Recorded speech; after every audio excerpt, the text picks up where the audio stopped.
আজ আমরা আমাদের কোর্সের 15 নম্বর ক্লাস এবং আমাদের সিরাতের পূর্ণাঙ্গ পাঠ এর 103 নম্বর কোর্স, যেটি সিরাতের পূর্ণাঙ্গ পাঠ।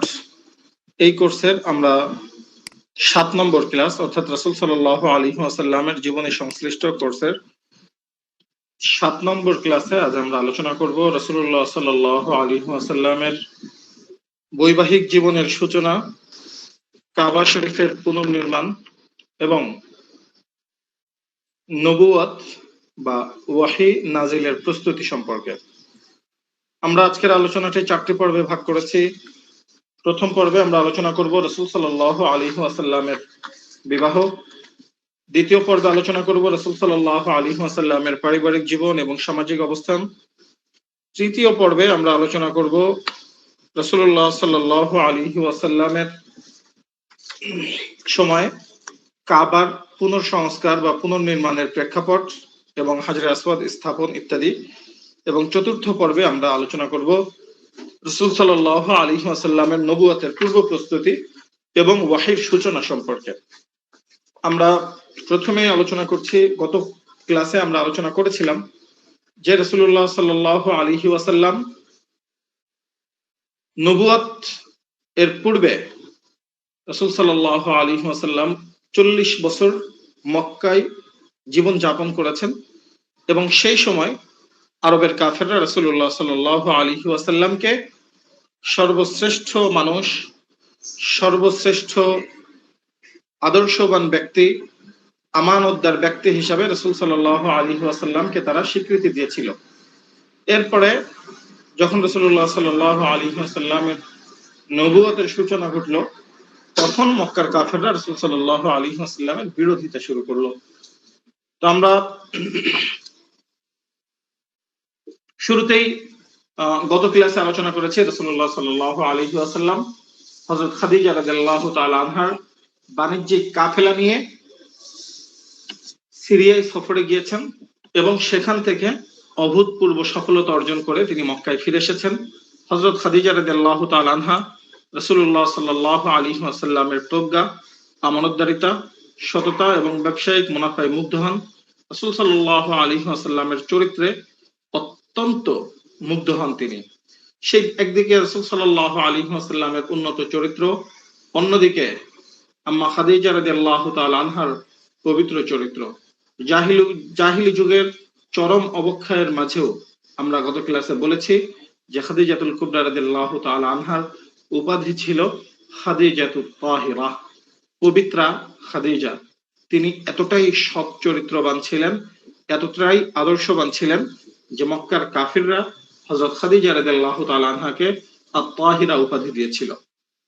আমরা হযরত খাদিজা রাদিয়াল্লাহু তাআলা আনহার যে ব্যবসায়িক চুক্তি রাসূল সাল্লাল্লাহু আলাইহি ওয়াসাল্লামের হয়েছিল সে বিষয়ে বিস্তারিত আলোচনা করেছি এবং রাসূল সাল্লাল্লাহু আলাইহি ওয়াসাল্লাম ব্যবসায়িক কাফেলা থেকে ফিরে আসার পরে হযরত খাদিজা রাদিয়াল্লাহু তাআলা আনহার গোলাম, যে রাসূলুল্লাহ সাল্লাল্লাহু আলাইহি ওয়াসাল্লামের সাথে এই সফরে অংশগ্রহণ করেছিল, সে পরিপূর্ণ প্রতিবেদন রাসূল সাল্লাল্লাহু আলাইহি ওয়াসাল্লামের ব্যবসায়িক সফরে যা কিছু দেখেছে, বিশেষ করে যে নেস্তুর যে পাদ্রীর সাথে সাক্ষাৎ হয়েছে, তার সাথে মাইসারার কথোপকথন ইত্যাদি বিষয়ে সে হযরত খাদিজা রাদিয়াল্লাহু তাআলা আনহার সাথে শেয়ার করার পরে হযরত খাদিজা রাদিয়াল্লাহু তাআলা আনহা অত্যন্ত আশ্চর্যান্বিত হন এবং তিনি এরপরে মানসিকভাবে প্রস্তুতি গ্রহণ করেন, নিজে নিজে চিন্তা করেন যে রাসূলুল্লাহ সাল্লাল্লাহু আলাইহি ওয়াসাল্লামকে বিবাহের প্রস্তাব দিবেন।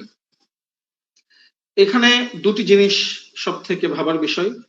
এক হচ্ছে রাসূল সাল্লাল্লাহু আলাইহি ওয়াসাল্লাম হযরত খাদিজা রাদিয়াল্লাহু তাআলা আনহার সাথে যখন বিবাহ বন্ধনে আবদ্ধ হন, তখন উভয়ের বয়সের যে ডিফারেন্স ছিল সেটা একটা, আর একটা হচ্ছে সম্পদের যে ডিফারেন্স ছিল সেই ডিফারেন্স, এই দুইটা। তো হযরত খাদিজা রাদিয়াল্লাহু তাআলা আনহা তিনি সর্বপ্রথম তার বান্ধবী নাফিসা বিনতে মুনিয়া তার সাথে এই বিষয়ে পরামর্শ করেন এবং সে অত্যন্ত বিচক্ষণতার সাথে রাসূলুল্লাহ সাল্লাল্লাহু আলাইহি ওয়াসাল্লামের কাছে যান। তবকাতে কুবরার মধ্যে তাদের কথোপকথন উল্লেখ করা হয়েছে। এই নাফিসা বিনতে মুনিয়া সে হযরত খাদিজা রাদিয়াল্লাহু তাআলা আনহার কাছে গিয়ে রাসূল সাল্লাল্লাহু আলাইহি ওয়াসাল্লামের কাছে গিয়ে সর্বপ্রথম বিবাহের আলোচনা ওঠান। সে এভাবে আলোচনা শুরু করেন যে ইয়া মুহাম্মদ মা ইয়ামনাউকা আন তাযাওয়াজ, হে মুহাম্মদ আপনি বিবাহ করছেন না কেন, বা বিবাহ করতে আপনার বাধা কোথায়? রাসূল সাল্লাল্লাহু আলাইহি ওয়াসাল্লাম অত্যন্ত বিনয়ের সাথে তার বাস্তব অবস্থা অকপটে স্বীকার করেন।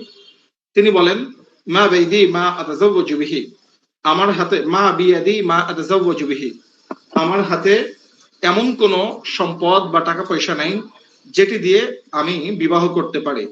নাফিসা তখন আবার সুকৌশলে রাসূল সাল্লাল্লাহু আলাইহি ওয়াসাল্লামকে বলেন যে যদি আপনাকে এই সংকটের হাত থেকে বাঁচানো হয়, ফাইন কাফাইতু যালিকা, যদি এই বিষয়ে আমি যথেষ্ট হই এবং এমন একজন নারীর দিকে যদি আপনাকে আহ্বান করা হয় যে সুন্দর, যার অঢেল সম্পদ আছে, যে ভদ্র, বংশমর্যাদা সম্পন্ন, তাহলে কি আপনি রাজি হবেন?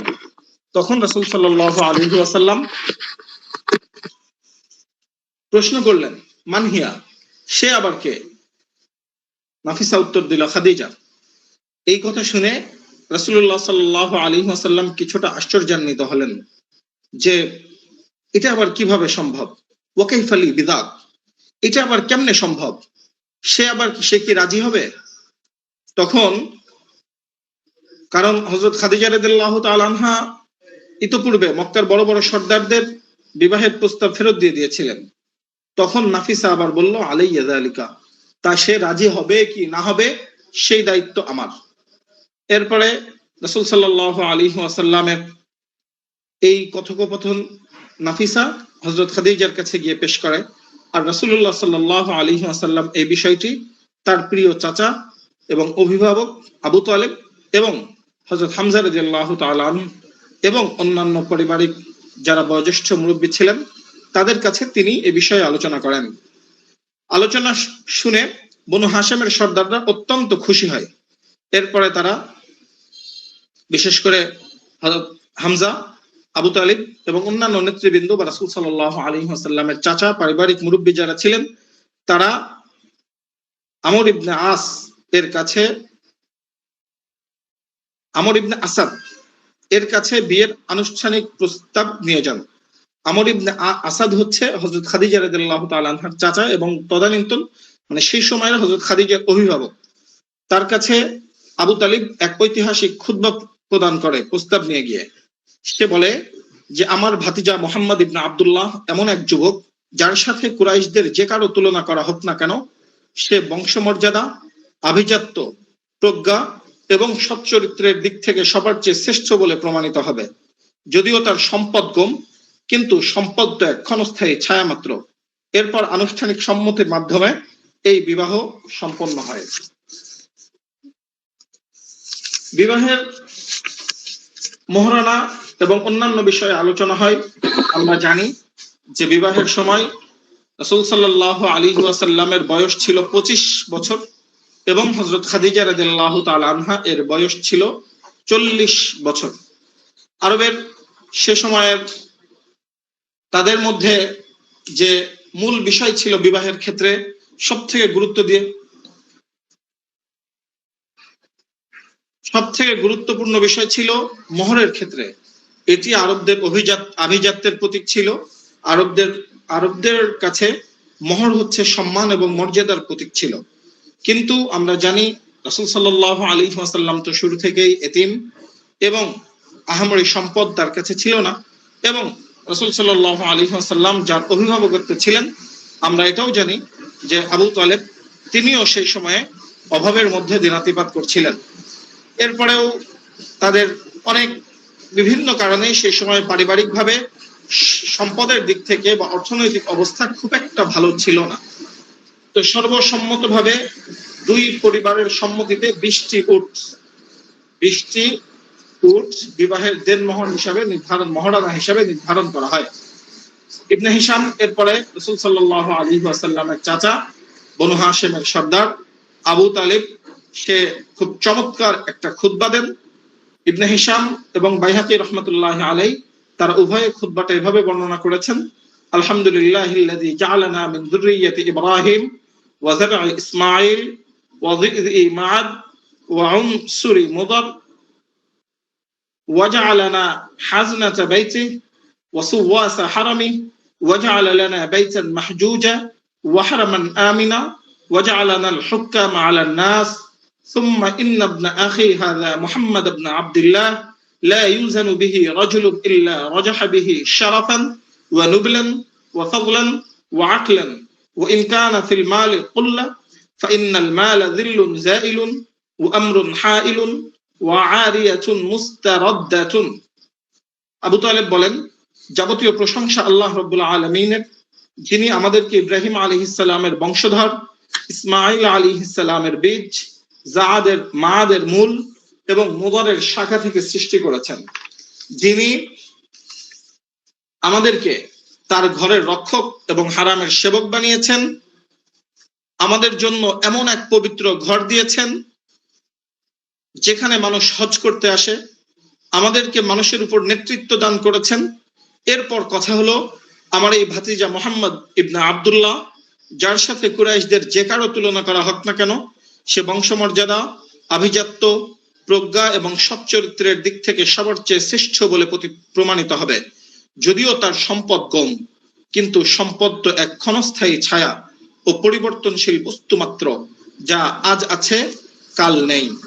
আবু তালিবের এই প্রজ্ঞাপূর্ণ ভাষণ এবং খুতবার পরে হযরত খাদিজা রাদিয়াল্লাহু তাআলা আনহার চাচা আমর ইবনে আসাদ এবং কোন কোন বর্ণনায় আছে ওয়ারাকা বিন নাওফাল অত্যন্ত সম্মান দেখিয়ে এই প্রস্তাব গ্রহণ করেন এবং আমর ইবনে আসাদ গর্বের সাথে বলেন, হুয়াল ফাহলু লা ইউকদাউ আনফুহু, তিনি বলেন যে তিনি এমন এক অভিজাত যুবক যার প্রস্তাব ফিরিয়ে দেওয়া যায় না। এভাবেই পারস্পরিক সম্মতি, শ্রদ্ধা এবং আভিজাত্যের মধ্য দিয়ে মক্কার বুকে এই পবিত্র বিবাহ সম্পন্ন হয়। রাসূল সাল্লাল্লাহু আলাইহি ওয়াসাল্লাম, আমরা এর আগেও বলেছি যে রাসূলুল্লাহ সাল্লাল্লাহু আলাইহি ওয়াসাল্লামের বয়স ছিল 25 এবং হযরত খাদিজার বয়স ছিল 40। এই বিবাহের পূর্বে হযরত খাদিজার আরো দুইবার বিবাহ বন্ধনে আবদ্ধ হয়েছিলেন। তার প্রথম স্বামী ছিলেন আতিক ইবনে আইজ আল মাখজুমি এবং দ্বিতীয় স্বামী ছিলেন আবু হালা ইবনে জুরারা আত-তামিমি। উভয়ে ইন্তেকালের কারণে হযরত খাদিজা দুইবার বিধবা হয়েছিলেন এবং পরবর্তী বিবাহ বন্ধনে তিনি আবদ্ধ হয়েছিলেন। পূর্ববর্তী ওরসে হযরত খাদিজার সন্তানও ছিল। যাই হোক, তৎকালীন মক্কার সমাজে যেখানে যুবকরা সম্ভ্রান্ত সমবয়সী কুমারী মেয়েদের বিয়ে করার বা রাজনৈতিক মিত্রতা স্থাপনের জন্য বিবাহ করত, সেখানে 25 বছর বয়সী হযরত মুহাম্মদ সাল্লাল্লাহু আলাইহি ওয়াসাল্লাম 40 বছর বয়সী এক বিধবা একাধিক সন্তানের জননী হযরত খাদিজার সাথে বিবাহ করেন এবং এই বিবাহ ইতিহাস, দর্শন এবং সমাজ বিজ্ঞানের দৃষ্টিতে অত্যন্ত তাৎপর্যপূর্ণ। একদিকে সব থেকে বড় যেটা বিষয়, ওরিয়েন্টালিস্টরা বা প্রাচ্যবিদরা হযরত রাসূলুল্লাহ সাল্লাল্লাহু আলাইহি ওয়াসাল্লামের বহু বিবাহ নিয়ে বিভিন্ন রকম আপত্তি উত্থাপনের চেষ্টা করে এবং তারা কি করে বলার চেষ্টা করে যে রাসূল সাল্লাল্লাহু আলাইহি ওয়াসাল্লাম আলাইয়াযু বিল্লাহ নারীদের প্রতি দুর্বল ছিলেন ইত্যাদি ইত্যাদি ইত্যাদি। এখানে এটি সব থেকে বড় জবাব, তিনি যদি নারীদের প্রতি আন্তরিক বা নারীদের প্রতি আগ্রহী হতেন বা নারী আসক্তি যদি তার থাকতো বা ইত্যাদি, তারা যে সমস্ত বিষয় বলার চেষ্টা করে এগুলোর মানে কোনটার 0.001% যদি সঠিক হতো, তো রাসূলুল্লাহ সাল্লাল্লাহু আলাইহি ওয়াসাল্লাম টকবগে যৌবনে 25 বছর বয়সে 40 বছর বয়সী একাধিকবার বিধবা হওয়া, একাধিক সন্তানের জননী হযরত খাদিজাতুল কুবরা রাদিয়াল্লাহু তাআলা আনহা এর সাথে বিবাহ বন্ধনে আবদ্ধ হতেন না। শুধু তাই নয়, এটা চিরন্তন সত্য কথা যে নবুয়তের দাওয়াত শুরু করার পরে কাফিররা রাসূল সাল্লাল্লাহু আলাইহি ওয়াসাল্লামের কাছে এই প্রস্তাব নিয়ে এসেছে বারবার যে যদি তুমি নারী চাও তো বিশ্বের সবথেকে সুন্দরী রমণীদেরকে তোমার সামনে নিয়ে এসে উপস্থাপন করা হবে। রাসূলুল্লাহ সাল্লাল্লাহু আলাইহি ওয়াসাল্লাম যদি সেটি চাইতেন তাহলে আরবদের এই প্রস্তাবে রাজি হতেন, কিন্তু রাসূল সাল্লাল্লাহু আলাইহি ওয়াসাল্লাম এই প্রস্তাবে রাজি হননি। অর্থাৎ এর দ্বারা বোঝা যায় যে তিনি নারীদের প্রতি আসক্তি বা ইত্যাদি যে যত অভিযোগই করুক না কেন এর কোনোটিই সঠিক নাই এবং রাসূল সাল্লাল্লাহু আলাইহি ওয়াসাল্লামের চরিত্রে নারীদেরকে জড়িয়ে যেই কথাগুলো ছড়ানোর চেষ্টা করা হয় এগুলো কোনোটি মানে 0.001% সঠিক হওয়ার কোনো সুযোগ, বা সঠিক তো দূরের কথা, এগুলো কল্পনা করারও কোনো সুযোগ নাই। এরপরে হচ্ছে রাসূল সাল্লাল্লাহু আলাইহি ওয়াসাল্লামের, আমরা জানি ভবিষ্যতে তার জন্য যত বাধা এসেছিল, সকল বাধাকে মোকাবেলা করে পাশে দাঁড়ানোর জন্য এরকম একজন অভিভাবক সুলভ নারী রাসূল, একজন স্বাভাবিক, শুধু রাসূল বলে কথা না, যে কোনো মানুষের জন্য, যার বাবা নাই, যার মা নাই, যার দাদা নাই, যার চাচার অভিভাবকত্বে বড় হচ্ছেন, তার একাধিক সন্তান রয়েছে, তার আর্থিক অবস্থা অতটা সচ্ছল না, এই ধরনের ব্যক্তির জন্য একজন আল্লাহ রাব্বুল আলামিনের পক্ষ থেকে এক প্রকার বিশেষ নুসরাত এবং রহমত এবং আল্লাহ রাব্বুল আলামিনের এক অফুরন্ত নিয়ামত হিসেবে আমরা হযরত খাদিজা রাদিয়াল্লাহু তাআলা আনহার এই বিবাহকে মানে সাব্যস্ত করতে পারি। এই বিবাহের মহারণা নির্ধারণ আমরা এর আগেও জানি, আলোচনা করেছি। ইবনে হিশাম উল্লেখ করেছে, ওয়াসদাকাহা রাসূলুল্লাহ সাল্লাল্লাহু আলাইহি ওয়াসাল্লাম 20 বাকরা, রাসূল সাল্লাল্লাহু আলাইহি ওয়াসাল্লাম তাকে 20টি অল্প বয়সী উট বিবাহের মোহর হিসাবে প্রদান করেন। ষষ্ঠ শতাব্দীর আরবে 20টি উট এটি একেবারে কম ছিল না, আর এটি তিনি পেয়েছিলেন হযরত খাদিজার সাথে, মানে যে বাণিজ্যিক চুক্তি ছিল, এই বাণিজ্যিক সফরে যে লাভ হয়েছিল সেই লভ্যাংশ থেকে রাসূলুল্লাহ সাল্লাল্লাহু আলাইহি ওয়াসাল্লাম এই 20টি উট মোহর হিসেবে প্রদান করেছেন বলে ঐতিহাসিকরা উল্লেখ করেছেন। হযরত খাদিজা রাদিয়াল্লাহু তাআলা আনহার সাথে বিবাহের পরে রাসূল সাল্লাল্লাহু আলাইহি ওয়াসাল্লামের এবং আবু তালেবের পরিবারের যে আর্থিক অসচ্ছলতা ছিল, সেই আর্থিক অসচ্ছলতা বা দারিদ্রতা বা দৈন্য দশা, এটি থেকে আল্লাহ রাব্বুল আলামিন মুক্তি দান করেন। হযরত খাদিজা রাদিয়াল্লাহু আনহা বিবাহের পূর্বেই, রাসূলুল্লাহ সাল্লাল্লাহু আলাইহি ওয়াসাল্লামের সাথে সম্পর্ক হওয়ার পূর্বেই তিনি একজন দানশীলা, সমাজসেবী, পরোপকারিণী নারী ছিলেন, এবং এর কারণে হযরত খাদিজা রাদিয়াল্লাহু আনহা সমগ্র আরবে বিখ্যাত ছিলেন। তার দানশীলতা, তার মহানুভবতা এতটাই মানে জগৎ বিখ্যাত ছিল যে যেটি সে সময় নারীদের মধ্যে এই ধরনের উপমা খুঁজে পাওয়া কষ্টকর ছিল। এরপরে আল্লাহ রাব্বুল আলামিন রাসূল সাল্লাল্লাহু আলাইহি ওয়াসাল্লামের এই নিয়ামতের কথা স্মরণ করিয়েই সূরা দুহার মধ্যে বলেছেন, ওয়াজাদাকা আইলান ফাগনা, আল্লাহ রাব্বুল আলামিন আপনাকে অভাবগ্রস্ত বা নিঃস্ব অবস্থায় পেয়েছিলেন, এবং সেখান থেকে আল্লাহ রাব্বুল আলামিন আপনাকে মানে সচ্ছলতা বা অভাব মুক্ত করেছেন, সচ্ছলতা দান করেছেন। রাসূল সাল্লাল্লাহু আলাইহি ওয়াসাল্লাম হযরত খাদিজা রাদিয়াল্লাহু তাআলা আনহার সম্পদ পাওয়ার পরে বা সচ্ছলতা, বা খাদিজা রাদিয়াল্লাহু তাআলা আনহা সংসারে আসার পরে, সচ্ছলতা ফিরে আসার পরে, তিনি যে মানুষের প্রতি বা দরিদ্র মানুষের প্রতি, অভাবী মানুষের প্রতি তার যে দুর্বলতা বা আগ্রহ ছিল, তাদের নিয়ে তিনি যে তাদের সেবা করতেন, সেটি যে পরিবর্তন হয়ে গিয়েছিল, ব্যাপারটি এমনও নয়। স্বাভাবিকভাবে একজন মানুষ, আমাদের সমাজে আমরা দেখি যে তার মধ্যে যখন একজন গরিব মানুষ যখন আপনার সম্পদ পায়, তখন তার মন মানসিকতা পরিবর্তন হয়ে যায়, কিন্তু রাসূল সাল্লাল্লাহু আলাইহি ওয়াসাল্লাম এবং হযরত খাদিজা দুইজনের কারোর মধ্যে এমন কোনো কিছুই হয়নি। বরং আমরা সেই বিখ্যাত কথা আবারও বলতে পারি যে হযরত খাদিজা রাসূল সাল্লাল্লাহু আলাইহি ওয়াসাল্লাম নবুয়তের সংবাদ দিলে যেটি বলেছিলেন, কাল্লা ওয়াল্লাহি মা ইখজিকা আবাদা ইন্নাকা লাতাসিলুর রাহিমা ওয়া তাহমিলুল কাল্লা ওয়া তাকসিবুল মা'দুমা ওয়া তুকরিয যায়ফা ওয়া তু'ইনু আলা নাওয়াইবিল হক। এভাবে হযরত খাদিজা রাদিয়াল্লাহু তাআলা আনহার সাথে রাসূলুল্লাহ সাল্লাল্লাহু আলাইহি ওয়াসাল্লামের ঐতিহাসিক বৈবাহিক জীবন শুরু হয়, এবং রাসূল সাল্লাল্লাহু আলাইহি ওয়াসাল্লাম সংসার শুরু করেন।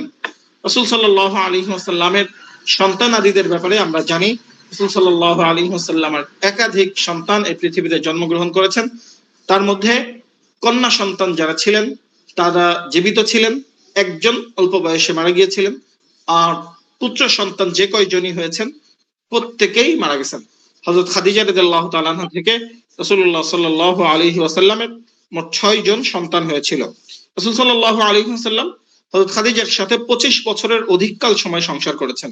অর্থাৎ হযরত খাদিজার বয়স যখন 40, তখন থেকে শুরু করে রাসূল সাল্লাল্লাহু আলাইহি ওয়াসাল্লামের বয়স যখন 25, নবুয়তের 15 বছর আগ থেকে নবুয়তের 10ম বর্ষ পর্যন্ত আমুল হুজুনে হযরত খাদিজা রাদিয়াল্লাহু তাআলা আনহার ইন্তেকালের আগ পর্যন্ত রাসূল সাল্লাল্লাহু আলাইহি ওয়াসাল্লাম হযরত খাদিজার সাথে সংসার করেছেন, এবং হযরত খাদিজার ইন্তেকালের পূর্বে রাসূলুল্লাহ সাল্লাল্লাহু আলাইহি ওয়াসাল্লাম আর কারো সাথে বিবাহ করেননি, এটি আমরা জানি।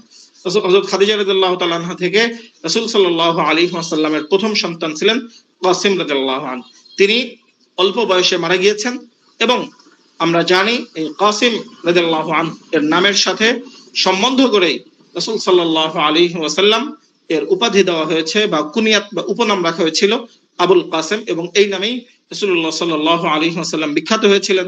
এবং আমরা এটাও জানি যে শরীয়তের একটা মাসালা আছে, রাসূল সাল্লাল্লাহু আলাইহি ওয়াসাল্লাম যতদিন জীবিত ছিলেন ততদিন আবুল কাসেম উপনাম কেউ রাখতো না বা এটা রাখা পছন্দ করতেন না। রাসূল সাল্লাল্লাহু আলাইহি ওয়াসাল্লাম হাদিসের মধ্যে ইরশাদ করেছেন, তাসাম্মু বিইসমি ওয়ালা তাকতানু বিকুনিয়াতি ফাইন্নামা আনা কাসিমুন আকসিমু বাইনাকুম। তোমরা আমার নামে নাম রাখো, কিন্তু আমার কুনিয়াত আবুল কাসেম গ্রহণ করো না, কারণ আমি হলাম বন্টনকারী, আমি তোমাদের মাঝে আল্লাহর নিয়ামত তথা জ্ঞান বা ইলম বন্টন করি। কন্যা সন্তানদের জন্ম এবং রাসূল সাল্লাল্লাহু আলাইহি ওয়াসাল্লামের আমরা জানি হযরত খাদিজার গর্ভে একে একে 4 জন কন্যা সন্তানের জন্ম হয়। আমরা জানি সেই সময়ের জাহেলি যুগে রাসূলুল্লাহ সাল্লাল্লাহু আলাইহি ওয়াসাল্লামের এবং হযরত খাদিজা রাদিয়াল্লাহু তাআলা আনহার যখন বিবাহ হয়, সেই সময় জাহেলিয়াতের ঘোর অন্ধকারে আরব ডুবেছিল এবং তখন কন্যা সন্তানকে অপয়া বা হতভাগা কন্যা সন্তানের জন্ম লজ্জার কারণ হিসাবে মনে করা হতো। কিন্তু রাসূল সাল্লাল্লাহু আলাইহি ওয়াসাল্লাম সে সময় কন্যা সন্তানদেরকে জীবিত হত্যা করা হতো। রাসূল সাল্লাল্লাহু আলাইহি ওয়াসাল্লামের বিপরীতে দাঁড়ালেন। রাসূল সাল্লাল্লাহু আলাইহি ওয়াসাল্লামের 4 জন কন্যা সন্তান, হযরত যায়নাব, হযরত রুকাইয়া, হযরত উম্মে কুলসুম এবং হযরত ফাতিমা রাদিয়াল্লাহু আনহা। এই কন্যা সন্তানদের জন্ম রাসূল সাল্লাল্লাহু আলাইহি ওয়াসাল্লাম তাদেরকে ভালোবেসে, তাদেরকে আদর স্নেহ করে অত্যন্ত চমৎকার ভাবে লালন পালন করে রাসূলুল্লাহ সাল্লাল্লাহু আলাইহি ওয়াসাল্লাম আরবে এক অনন্য দৃষ্টান্ত স্থাপন করেছিলেন। কোরআন আল্লাহ বলেছেন, তাদের কাউকে যখন কন্যা সন্তানের সুসংবাদ দেওয়া হয় তখন তার মুখমণ্ডল কালো হয়ে যায় এবং অসহ্য মনস্তাপে তাপে ক্লিষ্ট হয়। ওয়াইদা বুশির আহাদুহুম বিল উনসা যাল্লা ওয়াজহুহু মুসওয়াদ্দা ওয়া হুয়া কাযিম। এই যে এই অবস্থা, এটি রাসূল সাল্লাল্লাহু আলাইহি ওয়াসাল্লাম পরিবর্তন করেছেন। রাসূল সাল্লাল্লাহু আলাইহি ওয়াসাল্লামের সন্তানদের মধ্যে আমরা জানি যে কয়জন ছেলে সন্তান হয়েছে তারা প্রত্যেকেই শৈশবে মৃত্যুবরণ করেছেন, আর প্রত্যেকের মৃত্যুতেই রাসূল সাল্লাল্লাহু আলাইহি ওয়াসাল্লাম অত্যন্ত অত্যন্ত মনোকষ্টে এবং অত্যন্ত শোকাগ্রস্ত হতেন, কিন্তু তিনি কখনো এমন কোন কথা বা এমন কোন অভিব্যক্তি প্রকাশ করতেন না যার মধ্য দিয়ে আল্লাহ রাব্বুল আলামিনের সিদ্ধান্তের প্রতি অসন্তুষ্টি প্রকাশ পায়। কোরআন আল্লাহ রাব্বুল আলামিন বলেছেন, মা কানা মুহাম্মাদুন আবা আহাদিম মির রিজালিকুম ওয়ালাকিন রাসূলুল্লাহি ওয়া খাতামান নাবিয়্যিন, যে মুহাম্মদ তোমাদের কোন পুত্র বা কোন পুরুষের পিতা নন, তিনি আল্লাহর রাসূল এবং সর্বশেষ নবী। এখান থেকে আমরা বুঝতে পারি যে আল্লাহ রাব্বুল আলামিনের হয়তো ভিন্ন কিছু ইচ্ছা ছিল, বা এর মধ্যে আল্লাহ রাব্বুল আলামিন হয়তো জগৎবাসীর জন্য কল্যাণ রেখেছেন। সেজন্য আল্লাহ রাব্বুল আলামিন রাসূল সাল্লাল্লাহু আলাইহি ওয়াসাল্লামের কোন পুত্র সন্তানকে হায়াতে রাখেননি। এরপরে রাসূল সাল্লাল্লাহু আলাইহি ওয়াসাল্লামের পুত্র সন্তানরা যখন মারা যেত, পরবর্তীতে নবুয়তের পরে আমরা জানি যে আরবের লোকেরা রাসূল সাল্লাল্লাহু আলাইহি ওয়াসাল্লামকে কেউ আবচার বলতো, কেউ আকতা বলতো, কেউ আকচার বলতো ইত্যাদি বলে রাসূল সাল্লাল্লাহু আলাইহি ওয়াসাল্লামকে অপদস্থ বা হীনমন্য করার চেষ্টা করত। তার বিপরীতে আল্লাহ রাব্বুল আলামিন সূরাতুল কাউসার অবতীর্ণ করে কাফিরদের এই হঠকারিতা, এই রাসূল সাল্লাল্লাহু আলাইহি ওয়াসাল্লামকে যে মনোকষ্ট তারা দিত, এর চমৎকার এবং দাঁত ভাঙা জবাব দিয়েছেন, ইন্না আতাইনা কাল কাউসার ফাসাল্লি লিরাব্বিকা ওয়ানহার ইন্না শানিআকা হুয়াল আবতার। নিশ্চয় আমি আপনাকে কাউসার দান করেছি, আপনি এর শুকরিয়া স্বরূপ আপনার রবের জন্য সালাত আদায় করুন এবং আপনি কুরবানি করুন। নিশ্চয় আপনার প্রতি যে বিদ্বেষ পোষণ করে, আপনার যে বিরোধিতা করে, যারা আপনাকে অবজ্ঞা বা আপনাকে কটাক্ষ করে, তারাই হচ্ছে নির্বংশ বা আবতার। আয়াতের মাধ্যমে আল্লাহ রাব্বুল আলামিন স্পষ্টভাবে বলে দিলেন যে শুধু পুত্র সন্তান জীবিত থাকা বা বংশ পরম্পরা চালু থাকা, এটাই প্রকৃত পক্ষে নির্বংশ হওয়ার বা সুবংশ হওয়ার চিহ্ন নয়, বা সফল বংশ হওয়ার চিহ্ন নয়। বরং সফল বংশ হওয়ার আলামত হচ্ছে তার আদর্শ, তার জীবন আদর্শ, তার শিক্ষা, তার দীক্ষা, এটি পৃথিবীর মধ্যে টিকে থাকা। এটি হচ্ছে প্রকৃত বংশ পরম্পরা বা টিকে থাকার, তার সেই মানুষটা মানুষের মধ্যে জীবিত থাকার আলামত, যেটি আমরা দেখি রাসূল সাল্লাল্লাহু আলাইহি ওয়াসাল্লামের আমরা এর আগেও আলোচনা করেছি যে তিনি নবুয়তের পূর্বে আরবদের মধ্যে আল আমিন এবং আস-সাদিক উপাধি লাভ করেছিলেন। এটি আমরা এর আগে বিস্তারিত আলোচনা করেছি যে আরবরা রাসূল সাল্লাল্লাহু আলাইহি ওয়াসাল্লামের মানে আমানতদারিতা, বিশ্বস্ততা এবং তার সত্যবাদিতায় মুগ্ধ হয়ে উপাধি দিয়েছিল। আরবদের মধ্যে অনেকগুলো কুসংস্কার ছিল যা আমরা এর আগে আলোচনা করেছি।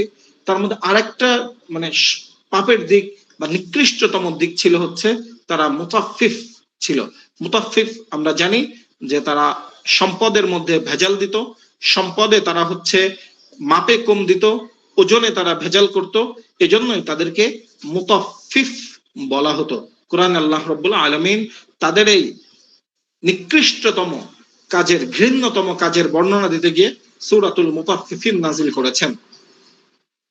রাসূল সাল্লাল্লাহু আলাইহি ওয়াসাল্লাম এর অবস্থা বা রাসূল সাল্লাল্লাহু আলাইহি ওয়াসাল্লামের সততা এবং আমানতদারিতার মানে চরম মানে সুন্দর দৃষ্টান্ত হিসেবে আমরা একটা হাদিসের কথা জানতে পারি যে আব্দুল্লাহ ইবনে আবিল হামসা রাদিয়াল্লাহু আনহু বর্ণনা করেন যে নবুয়তের আগে একবার আমি নবীজির সাথে একটি কেনাবেচা করেছিলাম।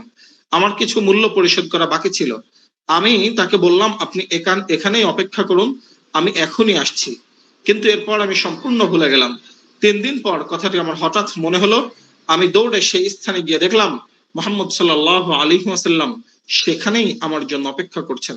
আমাকে দেখে তিনি বিন্দু মাত্র রাগ করলেন না, শুধু শান্ত কণ্ঠে বললেন, হে যুবক, তুমি আমাকে কষ্টে ফেলে দিলে। আমি 3 দিন ধরে এখানে তোমার জন্য অপেক্ষা করছি। এটি রাসূল সাল্লাল্লাহু আলাইহি ওয়াসাল্লামের অনুপম চারিত্রিক দৃঢ়তা, সরলতা এবং ওয়াদা পালনের চূড়ান্ত নিষ্ঠার এক চমৎকার উদাহরণ। রাসূল সাল্লাল্লাহু আলাইহি ওয়াসাল্লাম সত্যবাদী ছিলেন। দেখেন, আরবের কাফেররা কেউ রাসূল সাল্লাল্লাহু আলাইহি ওয়াসাল্লামকে মিথ্যাবাদী বলেনি। তারা জাদুকর বলেছে, পাগল বলেছে, কবি বলেছে, কখনো গণক বলেছে, ইত্যাদি ইত্যাদি ইত্যাদি অনেক কিছু বলেছে, কিন্তু মিথ্যুক কেউ কখনো বলার সাহস করেনি। রাসূল সাল্লাল্লাহু আলাইহি ওয়াসাল্লামের সততা নবী হওয়ার আগেই জগৎ বিখ্যাত ছিল। সহিহ বুখারী এবং মুসলিমের বর্ণনা এসেছে রাসূল সাল্লাল্লাহু আলাইহি ওয়াসাল্লাম যখন সাফা পাহাড়ে উঠে কুরাইশদের বিভিন্ন গোত্রকে ডেকে ডেকে বলছিলেন, হে বনু ফের, হে বনি আদি, তাদেরকে যখন জিজ্ঞাসা করলেন, আর আইতুকুম লাউ আখবারতুকুম আন্না খাইলান বিল ওয়াদি তুরিদু আন তুগীরা আলাইকুম আকুনতুম মুসাদ্দিকিয়া ক্বালু না'আম মা জাররাবনা আলাইকা ইল্লা সিদকা। গত ক্লাসে আমরা এটা আলোচনা করেছি যে তারা একই কথা বলে, মা জাররাবনা আলাইকা সিদকা, তোমার কাছ থেকে জীবনে কোনোদিন আমরা সত্য ছাড়া মিথ্যা তো কখনো পাইনি। এখানে আসলে এই যে বিষয়গুলো, এই বিষয়গুলো আমাদের ভাবাই যে রাসূল সাল্লাল্লাহু আলাইহি ওয়াসাল্লাম নবী হওয়ার আগেই তার এই পবিত্র চরিত্র মাধুরী। আজকে আমরা অনেকেই, আমি সহ আমরা সকলে, আমরা স্বপ্ন দেখি দ্বীনের জন্য, আমরা স্বপ্ন দেখি উম্মার জন্য, আমাদের কত ফিকির, কিন্তু আসলে উম্মার কাজ করার জন্য যেই ধরনের ব্যক্তিত্ব, যেই ধরনের মনস্তত্ত্ব, আত্মিক গঠন, আত্মশুদ্ধি, অন্তরের বিশুদ্ধতা প্রয়োজন, যে ধরনের ব্যক্তিগত বা যে ধরনের মানব সেবা, মানুষের প্রতি যে কাজ বা নিজের মধ্যে সততা, বিশ্বস্ততা, আমানতদারিতা প্রয়োজন, সেটি আসলে আমরা কি নিজেরা রক্ষা করতে পেরেছি বা আমাদের মধ্যে সেটি কি আছে? এটি আমরা একটু চিন্তা করতে পারি। আমরা জানি যে রাসূল সাল্লাল্লাহু পরের পর্বে আমরা আলোচনা করব যে যখন উভয় আরবের বিভিন্ন গোত্র, মক্কার বিভিন্ন গোত্র কাবা শরীফ পুনর্নির্মাণের সময় হজরে আসওয়াদ যখন পুনঃস্থাপনের সময় আসলো, তখন তারা যে দ্বিধাগ্রস্ত হয়েছিল, সেখান থেকে রাসূল সাল্লাল্লাহু আলাইহি ওয়াসাল্লাম কিভাবে তাদেরকে তার যে আমানতদারিতা, বিশ্বস্ততার স্বীকৃতি তারা দিয়েছিল। তারা বলেছিল রাসূল সাল্লাল্লাহু আলাইহি ওয়াসাল্লামকে দেখে, হাযাল আমিন রাদিনা হাদা মুহাম্মদ, আরে এই তো সেই আল আমিন, পরম বিশ্বস্ত ব্যক্তি এসে গেছে, তার ফয়সালায় আমরা সন্তুষ্ট, ইনি মুহাম্মদ, তিনি যে সিদ্ধান্ত দিবেন সেই সিদ্ধান্ত আমরা মাথা পেতে নিয়ে নেব। দেখেন, এটি কিন্তু আমরা এর আগেও আলোচনা করেছি, সামনেও করব, কিন্তু এই যে বিশ্বস্ততা, এই যে আমানতদারিতা, যখনই রাসূল সাল্লাল্লাহু আলাইহি ওয়াসাল্লাম তাদের এই আদর্শের উপরে কুঠারাঘাত করলেন, যখন তাদেরকে মূর্তি পূজা থেকে সরে আসতে বললেন, তখন কিন্তু আর তারা এটির কথা মনে রাখেনি। দেখেন, শত্রুরাও রাসূল সাল্লাল্লাহু আলাইহি ওয়াসাল্লামের এই সততার স্বীকৃতি দিয়েছে। আমরা জানি, এর আগেও আলোচনা করেছি, সম্রাট হেরাক্লিয়াস যখন আবু সুফিয়ানকে অত্যন্ত সুকৌশলে জিজ্ঞাসা করেছিল, ফাহাল কুনতুম তাত্তাহিমুনাহু বিল কিযব ক্বাবলা আন ইয়াকুলা মা ক্বাল, তিনি জিজ্ঞাসা করেছিলেন যে তোমাদের এই যে নবী এসেছে মোহাম্মদ, সে নবী দাবি করার আগে তোমরা কি তাকে কখনো মিথ্যাবাদী বলতে, মিথ্যা কথা বলতে, বা তাকে কখনো তোমরা তার কথাকে মিথ্যা সাব্যস্ত করেছো বা মিথ্যাবাদী হিসাবে তাকে সন্দেহ করেছো? আবু সুফিয়ান চাইলে সেদিন মিথ্যা কথা বলতে পারতো, কিন্তু সে সেই কথা বলেনি, বরং সে উত্তর দিয়েছিল লা, না, কোনোদিন না, কখনো না। তখন হেরাক্লিয়াস তার এক অসাধারণ মনস্তাত্ত্বিক ও দার্শনিক ও যৌক্তিক উপসংহার টেনে বলেছিলেন, ফাকাদ আরিফু আন্নাহু লাম ইয়াকুন লিয়াযারাল কাযিবা আলান নাসি ওয়া ইয়াকযিবা আলাল্লাহ। সে বলেছিল, যেই মানুষ মানুষের সাথে মিথ্যা কথা বলে না, যে মানুষ সাধারণ মানুষের জীবনে বা দুনিয়াবি কোন ইস্যুতে মিথ্যা কথা বলেনি, সেই মানুষটি হঠাৎ মহান আল্লাহর নামে মিথ্যা কথা বলবে, এটা কখনো হতে পারে না। আবু জাহাল স্বীকার করেছিল এই কথা, আবু জেহেলও স্বীকার করেছিল। ইবনে ইসহাক রহমতুল্লাহ আলাই তার এক বর্ণনায় উল্লেখ করেছেন, একবার আখনাস ইবনে শারিক আবু জাহালকে আড়ালে ডেকে জিজ্ঞেস করেছিল, হে আবুল হেকাম, এখানে তো আমরা দুইজন ছাড়া আর কেউ নেই, সত্য করে বলতো মোহাম্মদ কি সত্যবাদী নাকি মিথ্যাবাদী? আবু জাহাল তখন উত্তর দিয়েছিল, আল্লাহর কসম, মোহাম্মদ একজন চরম সত্যবাদী লোক, সে জীবনে কখনো মিথ্যা কথা বলেনি। কিন্তু সমস্যা হলো, বনু কুসাই গোত্র কাবা ঘরের চাবি, হাজিদের পানি পান করানো এবং যুদ্ধের নেতৃত্ব সবই নিয়ে গেছে। এখন যদি তারা নবুয়তের দাবি করে, তবে আমাদের এই বনু মাখজুম গোত্রের কাছে আর অবশিষ্ট থাকলোটা কি, আমাদের আর রইলটা কি?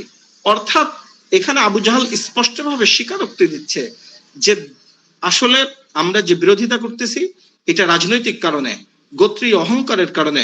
মুহাম্মদ সাল্লাল্লাহু আলাইহি ওয়াসাল্লামের সত্যবাদিতায় তাদের মোটেও সন্দেহ ছিল না, বা তারা জীবনে কোনোদিন অস্বীকারও করেনি।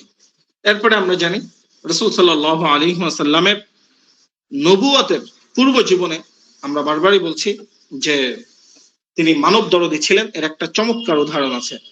রাসূল সাল্লাল্লাহু আলাইহি ওয়াসাল্লামের স্ত্রী হযরত খাদিজা রাদিয়াল্লাহু তাআলা আনহা এর সাথে বিবাহ হওয়ার পরে হযরত খাদিজা রাদিয়াল্লাহু তাআলা আনহা যায়েদ ইবনে হারেসা রাদিয়াল্লাহু আনহুকে রাসূলুল্লাহ সাল্লাল্লাহু আলাইহি ওয়াসাল্লাম এর কাছে উপহার হিসাবে দিয়েছিলেন। যখন তিনি হযরত যায়েদ ইবনে হারেসাকে উপহার হিসাবে দেন, তখন হযরত যায়েদ ইবনে হারেসার বয়স ছিল মাত্র 8 বছর। এবং যায়েদ ইবনে হারেসা, আমরা জানি তখন দাসপ্রথা ছিল, গোলাম কেনা বেচা হতো ইত্যাদি, এগুলো তখন স্বাভাবিক ব্যাপার ছিল। তো যায়েদ ইবনে হারেসা রাদিয়াল্লাহু তাআলা আনহা তিনি জন্মগতভাবে কোনো দাস বা কোনো দাসীর ঘরে জন্মগ্রহণ করেছেন এরকম না, তিনি স্বাধীন ছিলেন। তিনি বনি কালব, আরবের প্রখ্যাত একটা গোত্র, এই গোত্রের সম্ভ্রান্ত পরিবারের সন্তান ছিলেন। তার মা, ঘটনাটা হচ্ছে এরকম, তিনি তার মা সৌদা বিনতে সালাবা এর সাথে বনু মান গোত্রে অর্থাৎ নানি বাড়ি এলাকায় বেড়াতে যাচ্ছিলেন। প্রতিমধ্যে বনু আল কায়েল নামক একদল দস্যু তাদেরকে অতর্কিত আক্রমণ চালায়, তাদের কাফেলার সম্পদ লুণ্ঠন করে এবং ছোট ছোট শিশুদেরকে গোলাম হিসেবে ধরে নিয়ে যায়। অপহরণকারীরা হযরত যায়েদ ইবনে হারেসাকে উকাজ মেলায় নিয়ে যায় বিক্রির জন্য। সেখানে খাদিজা রাদিয়াল্লাহু তাআলা আনহা এর ভাতিজা হাকাম ইবনে হিজাম 400 দিরহামের বিনিময়ে তাকে কিনে নেন এবং হযরত খাদিজা রাদিয়াল্লাহু তাআলা আনহাকে উপহার হিসাবে প্রদান করেন। বিবাহের পরে হযরত খাদিজা রাদিয়াল্লাহু আনহা ভালোবাসার নিদর্শন স্বরূপ বুদ্ধিমান, বিনয়ী, সুদর্শন যায়েদ ইবনে হারেসা রাদিয়াল্লাহু তাআলা আনহুকে রাসূল সাল্লাল্লাহু আলাইহি ওয়াসাল্লামের খেদমতের জন্য উপহার হিসাবে পেশ করেন বা প্রদান করেন। যেখানে একটু চিন্তা করে দেখুন, মক্কার অন্যান্য সর্দাররা দাস দাসীদের উপরে চাবুক চালাতো, সেখানে রাসূল সাল্লাল্লাহু আলাইহি ওয়াসাল্লাম হযরত যায়েদকে অত্যন্ত স্নেহের সাথে লালন পালন শুরু করেন। একদিকে পিতা হারেসা, চাচা জাবালা বছরের পর বছর ধরে হযরত যায়েদকে খুঁজে বেড়াচ্ছিলেন। পুত্র শোকে হারিসার চোখের পানি শুকাতো না। যায়েদের শোকে তার পিতা বহু বেদনা বিধুর কবিতা রচনা করেছিলেন, যা তৎকালীন আরবের মানুষের মুখে মুখে ঘুরে বেড়াতো।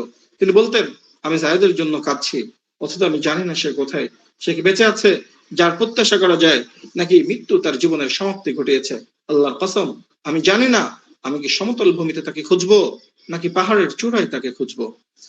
অবশেষে কালব গোত্রের একদল লোক, এমনি আমরা তো জানি যে রাসূল সাল্লাল্লাহু আলাইহি সাল্লাম যায়েদকে পাওয়ার পরে মুক্ত করে দিয়েছিলেন। যাই হোক, তো একদল লোক হজ করতে এসে মক্কায় যায়েদকে চিনতে পারে।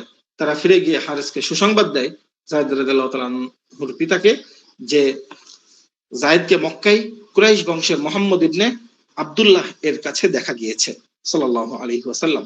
এই খবর পেয়ে হারিসা, তার যায়েদ রাদিয়াল্লাহু তাআলা আনহুর পিতা হারিসা, তার ভাই জাবালা বিপুল পরিমাণ সম্পদ নিয়ে মক্কায় ছুটে আসেন।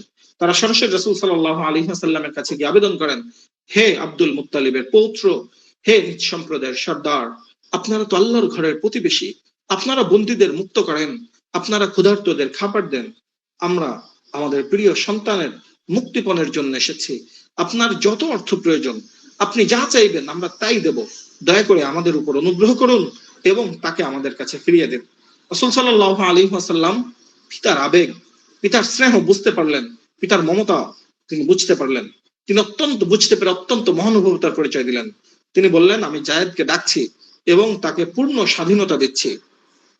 এরপরে হযরত যায়েদ রাদিয়াল্লাহু তাআলা আনহুকে ডাকলেন এবং বললেন, সে যদি আপনাদের সাথে যেতে চায় তবে কোনো মুক্তিপণ নয়, আমি চাই সে আপনাদের সাথে চলে যাক, আমি এক দিরহামও নেব না। আর সে যদি স্বেচ্ছায় আমার কাছে থাকতে চায় তবে আল্লাহর কসম, যে ব্যক্তি আমাকে বেছে নেবে আমি তাকে ছেড়ে অন্য কাউকে গ্রহণ করব না। যায়েদকে ডাকা হলো। তিনি তৎক্ষণাৎ তার চাচা ও পিতাকে চিনতে পারলেন। রাসূল সাল্লাল্লাহু আলাইহি ওয়াসাল্লাম বললেন, তুমি তাদের এবং আমাকে খুব ভালো করে চেনো, এখন তোমার ইচ্ছা, তুমি চাইলে স্বাধীনভাবে তাদের সাথে নিজ গোত্রে ফিরে যেতে পারো অথবা আমার কাছে থেকেও আমার কাছে বসবাস করতে পারো। হযরত যায়েদ রাদিয়াল্লাহু তাআলা কোন প্রকার দ্বিধা দ্বন্দ্ব ছাড়াই, একজন ছোট্ট ৯-১০ বছর বয়সী কিশোর, সে এক ঐতিহাসিক সিদ্ধান্ত নিলেন যা সমগ্র মানব ইতিহাসে বিরল এবং অভাবনীয়। তিনি বললেন, মা আনা বিল্লাযী আখতারু আলাইকা আহাদা আনতা মিন্নী বিবাকানিল আবি ওয়াল আমি আপনার উপর অন্য কাউকে প্রাধান্য দিব না। আপনি আমার কাছে পিতা মাতা উভয়ের চেয়েও বেশি মর্যাদাবান এবং বেশি আপন। পিতা এবং চাচা যায়েদ ইবনে হারেসার পিতা হারেসা এবং তার চাচা জাবালা উভয়ই বিস্মিত হতবাক হয়ে গেল। তারা বলল, যায়েদ, তোমার কি মাথা খারাপ হয়ে গেছে? তুমি কি স্বাধীনতার উপর দাসত্বকে এবং নিজ জন্মদাতা পিতামাতার উপরে অন্য একজন মনিবকে বেছে নিচ্ছ? যায়েদ রাদিয়াল্লাহু তাআলা আনহু অত্যন্ত প্রশান্ত চিত্তে উত্তর দিলেন যে, হ্যাঁ, আমি এই মানুষটির মধ্যে এমন কিছু মহত্ব ভালোবাসা দেখেছি যার কারণে আমি তাকে ছেড়ে পৃথিবীর অন্য কারো কাছে যেতে পারি না।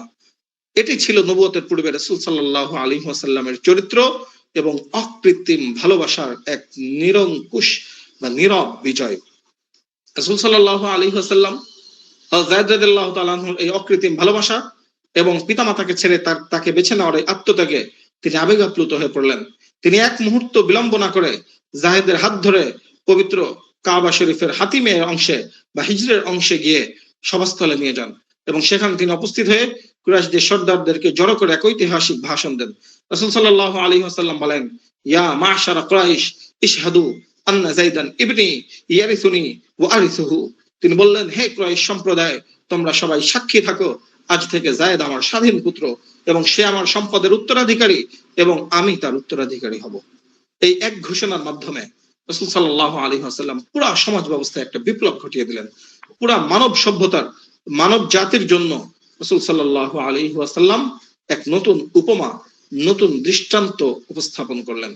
তদানীন্তন আরবে রাসূল যাকে তাবান্নি বা পাত্র পালক পুত্র বানানো হতো, তখন সবকিছু ঔরসজার পুত্রের মতোই মনে করা হতো।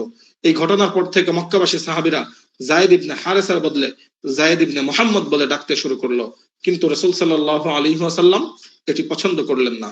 ইসলাম, আমরা জানি, একটি বাস্তববাদী, যৌক্তিক এবং ন্যায়ের ধর্ম। এই কারণে রাসূল সাল্লাল্লাহু আলাইহি ওয়াসাল্লাম স্পষ্টভাবে ঘোষণা দিয়ে দিলেন যে, না, পিতামাতার অধিকার ক্ষুণ্ণ বা ইত্যাদি কোনো বিষয় আমি চাই না, বরং যায়েদ তার পিতার পরিচয়ে বড় হবে, কিন্তু তার দায়িত্ব আমার।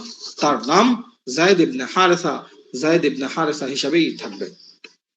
কোরআন আল্লাহ রাব্বুল আলামিনের কথা বলেছেন, উদউহুম লিআবাইহিম হুয়া আকসাতু ইনদাল্লাহ, যে তোমরা তাদেরকে তাদের প্রকৃত পিতৃ পরিচয়ে ডাকবে, এটি আল্লাহর কাছে অধিক ন্যায়সঙ্গত। যাই হোক, এরপরে আমরা জানি যে হযরত যায়েদ রাদিয়াল্লাহু তাআলা আনহুর সাথে রাসূল সাল্লাল্লাহু আলাইহি ওয়াসাল্লামের একটি ঘটনা আছে তার স্ত্রীকে বিবাহকে কেন্দ্র করে, যেটি আমরা পরবর্তীতে আলোচনা করব। শুধু তাই নয়, রাসূল সাল্লাল্লাহু আলাইহি ওয়াসাল্লাম যৌবনে আরো একটি চমৎকার দৃষ্টান্ত উত্থাপন করেছিলেন।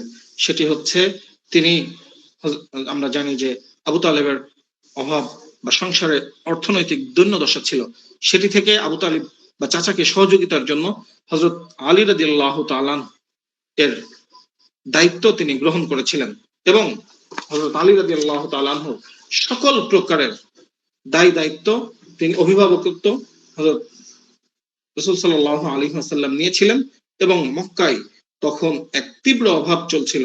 সে সময়ে তিনি শুধু হযরত আলী নয়, এরকম প্রত্যেকটি মানুষের এবং তার চাচা আবু তালিবের যাবতীয় দেখাশোনা, সেবা শুশ্রূষা বা তাকে সব ধরনের সহযোগিতা তিনি করছিলেন। হযরত আবু তালিবের আরো যে সমস্ত সন্তান ছিল, আকিল, জাফর, তারপরে তালিব, তাদেরকেও তিনি নিজের একদম আপন ভাইয়ের মতো, ছোট ভাইয়ের মতো মনে করে সকল দায়িত্ব তিনি গ্রহণ করেছিলেন। রাসূল সাল্লাল্লাহু আলাইহি ওয়াসাল্লাম এক মুহূর্তের জন্য ভুলে যাননি, কৃতজ্ঞতাহীন হননি যে 8 বছর বয়সে দাদা আব্দুল মুত্তালিব ইন্তেকালের পরে এই চাচা আবু তালিবই তাকে পরম স্নেহে লালন পালন করেছে, তাকে বড় করে তুলেছে। ইবনে হিশাম এ বিষয়ে লিখেছেন যে রাসূল সাল্লাল্লাহু আলাইহি ওয়াসাল্লাম যে দৃষ্টান্ত চাচার সংসারের জন্য পেশ করেছেন, সেই দৃষ্টান্ত পুরা বিশ্বে বিরল এবং মানব ইতিহাসের এক উজ্জ্বল দৃষ্টান্ত হিসেবে সাব্যস্ত হয়েছে। এবং শুধু তাই না, এই যে রাসূল সাল্লাল্লাহু আলাইহি ওয়াসাল্লাম হযরত আলীর উপরে রাসূল সাল্লাল্লাহু আলাইহি ওয়াসাল্লামের যে প্রভাব হযরত আলীর মনস্তত্ত্ব গঠনে পড়েছিল, তার প্রমাণ আমরা পাই যখন রাসূল সাল্লাল্লাহু আলাইহি ওয়াসাল্লাম সর্বপ্রথম নবুয়তের দাওয়াত দিলেন। তখন সবাই যখন উপেক্ষা করলো, হযরত আলী রাদিয়াল্লাহু তাআলা আনহু তখন স্পষ্ট করে বলে দিলেন যে আমি আপনার সাথে আছি ইয়া রাসূলুল্লাহ। এবার আমরা আলোচনা করব কাবার পুনর্নির্মাণ সম্পর্কে। আমরা জানি যে যখন রাসূল সাল্লাল্লাহু আলাইহি ওয়াসাল্লামের বয়স 35, তখন আরবে এক প্রাকৃতিক দুর্যোগ, বন্যা কারণে এবং মানব সৃষ্ট কিছু কারণে কাবার দেয়াল অত্যন্ত দুর্বল হয়ে পড়ে এবং সেটি ভেঙে পড়ার উপক্রম হয়। তখন কাবার পুনর্সংস্কার, কাবা ঘর পুনর্নির্মাণের সিদ্ধান্ত গ্রহণ করে। আমরা জানি হযরত ইসমাঈল আলাইহিস সালামের সময় থেকেই কাবার উচ্চতা ছিল মাত্র 9 হাত। এটি মূলত একটি শুষ্ক পাথরের দেয়াল দিয়ে ঘেরা উন্মুক্ত প্রাঙ্গণ ছিল। কাবার কোনো ছাদ ছিল না, ভেতরে প্রবেশের জন্য কোনো দরজাও ছিল না। ভিতরে একটা নির্দিষ্ট স্থানে বা একটি কূপ ছিল, যাকে বীরে কাবা বলা হতো, যেখানে কাবার উদ্দেশ্যে নিবেদিত মূল্যবান উপঢৌকন, স্বর্ণালঙ্কার এবং গুপ্ত ধনগুলো সংরক্ষণ করা হতো।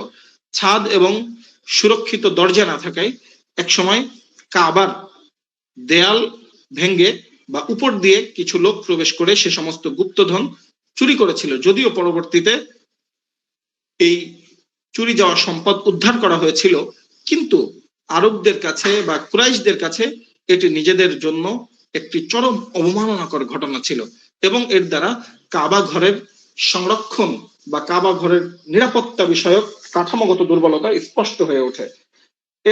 এরপরে আমরা আরো জানি যে দেয়াল ভয়াবহ রকম ক্ষতিগ্রস্ত ছিল। এর কারণও ছিল, একটা হচ্ছে কিছুদিন আগে তখন মক্কায় এক ভয়াবহ অগ্নিকাণ্ড ঘটেছিল। কাবার মক্কার এক নারী, সে হচ্ছে কাবার পাশে আগরবাতি জ্বালিয়েছিল সুগন্ধি দেওয়ার জন্য। অসাবধানবশত কাবার যে গিলাফ ছিল তখন, সেই গিলাফে আগুন লেগে যায় এবং কাবার গিলাফ পুড়ে ছাই হয়ে যায় এবং পাথরের দেয়ালের যে সংযুক্ত যে চুন সুরকি ছিল, সেগুলো অনেকটাই আগুনের তাপে দুর্বল হয়ে যায়। এরপরে বন্যার কথা আমরা জানি যে অগ্নিকাণ্ডের কিছুদিন পরেই মক্কায় এক প্রলয়ঙ্কর বন্যা দেখা দেয় এবং যে বন্যাকে ইতিহাসে বলা হয় উম্মে নাহশাল এর বন্যা, সাইলে উম্মে নাহশাল। এই বন্যার কারণে বন্যার স্রোতের তোড়ে দেয়ালগুলো আরো বেশি দুর্বল হয় এবং ভেঙে পড়ার উপক্রম হয়। তখন আরবের লোকেরা কাবা ঘর পুনর্নির্মাণের জন্য সিদ্ধান্ত গ্রহণ করে এবং তারা সিদ্ধান্ত নেয় যে এই কাবার পুনর্নির্মাণে কোনো ধরনের হারাম সম্পদ তারা ব্যবহার করবে না, সম্পূর্ণ হালাল অর্থ দিয়ে তারা কাবা ঘর পুনর্নির্মাণ করবে। এই বিষয়ে তারা একদম আল্লাহর কসম করে শপথ গ্রহণ করে। ঐতিহাসিক ইবনে হিশাম রাহমাতুল্লাহ আলাইহি লিখেছেন যে কুরাইশদের অন্যতম সম্মানিত সর্দার আবু ওয়াহাব ইবনে আমর, যিনি রাসূল সাল্লাল্লাহু আলাইহি ওয়াসাল্লামের চাচা হযরত হামজা রাদিয়াল্লাহু তাআলা এর মামা ছিলেন, তিনি অত্যন্ত জ্ঞানী ব্যক্তি। তিনি কুরাইশদের উদ্দেশ্যে মাকামে ইব্রাহিমের পাশে দাঁড়িয়ে এক ঐতিহাসিক ভাষণে বলেন, ইয়া মাশারা কুরাইশ লা তুদখিলু ফি বুনিয়ানিহা মিন কাসবিকুম ইল্লা তাইয়্যিবা লা ইয়াদখুলু ফিহা মাহরু বাগিয়্যিন ওয়ালা বাইউ রিবা ওয়ালা মাযলিমাতু আহাদিম মিনান নাস। হে কুরাইশ সম্প্রদায়, তোমরা কাবা ঘরের এই পবিত্র নির্মাণ কাজে তোমাদের উপার্জিত পবিত্র হালাল সম্পদ ব্যতীত অন্য কোনো কিছু প্রবেশ করাবে না। কোনো পতিতার উপার্জন, কোনো সুদে কারবারের অর্থ, মানুষের উপরে জুলুম করে নেওয়া সম্পদ, ধোঁকা দিয়ে বা ছিনতাই করে আনা কোনো সম্পদ যেন এর নির্মাণে বিন্দু মাত্র ব্যবহৃত না হয়। এরপরে কাবা ঘর পুনর্নির্মাণের অর্থ মানে পুনর্নির্মাণের জন্য তারা কাবা ঘর ভাঙ্গা শুরু করে। যেহেতু পুনর্নির্মাণ শুধু সংস্কার না, সেজন্য তারা সম্পূর্ণ কাবাকে ভেঙে ফেলে। রাসূল সাল্লাল্লাহু আলাইহি ওয়াসাল্লাম এর বয়স তখন ছিল ৩৫ বছর। এই যে কাবা ভাঙ্গা শুরু হয়, তখন হচ্ছে তারা মানে মক্কার কুরাইশরা ভয় পেয়ে যায়, অনেকেই সাধারণ যারা নাগরিক ছিল তারা, কারণ তারা চিন্তা করছিল যে একবার আব্রাহা কাবা ভাঙতে এসে যে বিপদে পড়েছে, আল্লাহ না করুন এই কারণে আবার আমাদের উপরে কোনো বিপদ চলে আসে কিনা। তখন আরবের সর্দার ওয়ালিদ ইবনে মুগীরা সে কুঠার হাতে নিয়ে কাবার ছাদে ওঠেন এবং ভাঙ্গার কাজ শুরু করার আগে আসমানের দিকে তাকিয়ে বলেন, হে আল্লাহ, আপনি ভয় পাবেন না, অর্থাৎ আপনি ভুল বুঝবেন না, আমরা কেবল কাবা ঘরের কল্যাণই চাই, আমরা কাবার সৌন্দর্য এবং মজবুতি বৃদ্ধি করতে চাই। সেদিন তিনি এর কিছু অংশ ভাঙেন। মক্কাবাসীরা সারা রাত, সে রাত্রে ঐতিহাসিকরা বর্ণনা করেছে যে সারা রাত সে রাত্রে নির্ঘুম ভাবে কাটিয়েছিল, যে এই রাত্রেই হয়তো আসমানি গজব নেমে আসবে, কিন্তু বা ওয়ালিদ অন্তত তাদের উপরে আসমানি গজব না আসলেও ওয়ালিদের উপরে আসমানি গজব আসবে, এই চিন্তায় সেও সারা রাত ঘুমায়নি, এই মানে ওয়ালিদের গজব কেমন হয় সেটা দেখার জন্য। কিন্তু সকালে দেখে যে না, ওয়ালিদ পুরা সুস্থ আছে এবং দিব্যি কাজ করতে চলে এসেছে। তখন সবাই ভয় কেটে যায় এবং তারা উৎসাহের সাথে এই পবিত্র কাজ কাবা পুনর্নির্মাণের কাজে সকলেই অংশগ্রহণ করেন। রাসূল সাল্লাল্লাহু আলাইহি ওয়াসাল্লাম তিনি কাবা ঘর নির্মাণে সশরীরে অংশগ্রহণ করেছেন। এ ব্যাপারে সকল ঐতিহাসিকগণ ঐক্যমত প্রকাশ করেছেন। এখানে কিছু ঘটনা আছে, যেমন আমরা জানি এখন আমাদের বাঙালিদের একটা বা বাংলাদেশের মানুষের একটা সংস্কৃতি আছে যে আমরা হচ্ছে কাবা ঘর মানে কোনো ভারী কাজ করার সময় যারা লুঙ্গি পরে, এখন অনেকটা কমে গেছে কারণ এখন পায়জামা, ট্রাউজার, প্যান্টের প্রচলন হয়ে গেছে। এক সময় আমাদের পোশাক ছিল লুঙ্গি। তো ভারী কাজ করার সময়, যেমন গাছে ওঠার সময়, বোঝা বহন করার সময় লুঙ্গি কাছা দিত, কাছা দিয়ে লুঙ্গি একদম মানে উপর পর্যন্ত, যেটা আপনারা বুঝেন না, এটা বোঝানোর কিছু নেই। তো তখনও আরবের একটা প্রচলন ছিল। আরবের প্রচলনটা ছিল এমন যে তারা লুঙ্গি কাছা না দিলেও অনেকেই করতো কি, যে কারণ তাদের মাঝে তো উলঙ্গ হওয়া তো কোনো অস্বাভাবিক ব্যাপার ছিল না, কারণ তারা উলঙ্গ হয়ে কাবা তওয়াফ করতো। তো তারা ভারী কাজ করার সময় উলঙ্গ হয়ে কাজ করতো, যেহেতু তারা উলঙ্গ হয়ে কাবা তওয়াফই করতো, তাদের কাছে আর উলঙ্গ হওয়া কি। অথবা কেউ আছে লুঙ্গি খুলে, এই যে আমাদের সমাজে যে একটা প্রবাদ আছে লুঙ্গি খুলে পাগড়ি বাঁধা, আক্ষরিক অর্থে তারা লুঙ্গি খুলে গলায় পেঁচিয়ে নিত, অথবা পুরা লুঙ্গি খুলে মাজায় বেঁধে নিত। তো এমন একটা বিষয় যেটা স্বাভাবিক বিষয়। তো রাসূল সাল্লাল্লাহু আলাইহি ওয়াসাল্লাম যখন কাবার নির্মাণের কাজে অংশগ্রহণ করেছিলেন, তখন কুরাইশদের অনেকেই বলেছিল যে তোমার এটা ইয়ে করো। তিনি তার চাচাদেরকে যখন এই অবস্থায় দেখছেন, তখন তিনিও নিজের কাপড় উঠাইতে শুরু করেন। বুখারী এবং মুসলিমের বর্ণনায় এসেছে, হযরত জাবির ইবনে আব্দুল্লাহ রাদিয়াল্লাহু তাআলা আনহুমা থেকে বর্ণিত, তিনি বলেন, কান রাসূলুল্লাহ সাল্লাল্লাহু আলাইহি ওয়াসাল্লাম ইয়ানকুলু মাআহুমুল হিজারাতা লিল কাবা ওয়া আলাইহি ইজারুহু ফাকালা লাহু আল-আব্বাস আম্মুহু ইয়া ইবনা আখি লাউ হালালতা ইজারাকা ফাজআলতাহু আলা মানকাবিকা দুন আল-হিজারা। তিনি বললেন রাসূল সাল্লাল্লাহু আলাইহি ওয়াসাল্লামের অবস্থা যে কাবা নির্মাণের সময় রাসূল সাল্লাল্লাহু আলাইহি ওয়াসাল্লাম কুরাইশদের সাথে পাথর বয়ে নিয়ে যাচ্ছিলেন। তখন তার পরনে একটা লুঙ্গি ছিল। তার চাচা আব্বাস রাদিয়াল্লাহু তাআলা আনহু ভারী পাথরের ঘর্ষণ থেকে বাঁচানোর জন্য বললেন, হে ভাতিজা, তুমি যদি তোমার লুঙ্গিটা খুলে তোমার কাঁধের উপর রাখতে, তবে পাথরের আঘাত থেকে তোমার কাঁধ রক্ষা পেত। তো এরপরে হাদিসের অংশ আছে যে রাসূল সাল্লাল্লাহু আলাইহি ওয়াসাল্লাম চাচার কথা শুনে স্বাভাবিক কারণে যখন তার লুঙ্গি উঁচু মানে খোলার চেষ্টা করছিলেন, তখনই গায়েবী বা আল্লাহর পক্ষ থেকে এক ধরনের অবস্থার সৃষ্টি হয়, যার কারণে রাসূল সাল্লাল্লাহু আলাইহি ওয়াসাল্লাম অজ্ঞান হয়ে মাটিতে পড়ে পড়েন। জ্ঞান ফেরার পর তিনি অত্যন্ত ব্যাকুল হয়ে বলতে থাকেন, ইজারি ইজারি, আমার লুঙ্গি কোথায়, আমার পরনের কাপড় কোথায়। এরপর তাকে শক্ত করে লুঙ্গি পরিয়ে দেওয়া হয়। এই ঘটনার পর থেকে নবুয়ত লাভ বা জীবনের শেষ দিন পর্যন্ত রাসূল সাল্লাল্লাহু আলাইহি ওয়াসাল্লামের পুরাসুরি কখনো কারো সামনে অনাবৃত হয়নি। এরপরে আমরা জানি বা এখানে কাবার যে হযরত ইসমাইল আলাইহিস সালামের যে সময়, ইব্রাহিম এবং ইসমাইল আলাইহিস সালামের নির্মাণের সময় কাবার যে অংশ ছিল, তখন হাতিমের অংশ কাবার ভিতরে ছিল। কিন্তু কুরাইশরা যখন রাসূল সাল্লাল্লাহু আলাইহি ওয়াসাল্লামের সময় কাবার পুনর্নির্মাণ করে, তখন যেহেতু তাদের শর্ত ছিল হালাল সম্পদের বাহিরে একটা জাররা পরিমাণ সম্পদ তারা সেখানে ব্যয় করবে না, তাই কাবার কাজ করতে করতে অর্থের অভাব দেখা দিল। তখন তারা হযরত ইব্রাহিম আলাইহিস সালামের যে ভিত্তি ছিল সেই ভিত্তির উপরে কাবা নির্মাণ করতে ব্যর্থ হয়। এর ফলে কাবার যে মূল অংশ, একটা অংশ বাইরে থেকে যায়, যা আজ পর্যন্ত ইসলাম ইতিহাসের এক অনন্য আধ্যাত্মিক ও আইনি মর্যাদায় অধিষ্ঠিত। হালাল তহবিলের চরম সংকটের কারণে মক্কাবাসীদের মধ্যে এক প্রকার দ্বিধাদ্বন্দ্ব দেখা দেয়।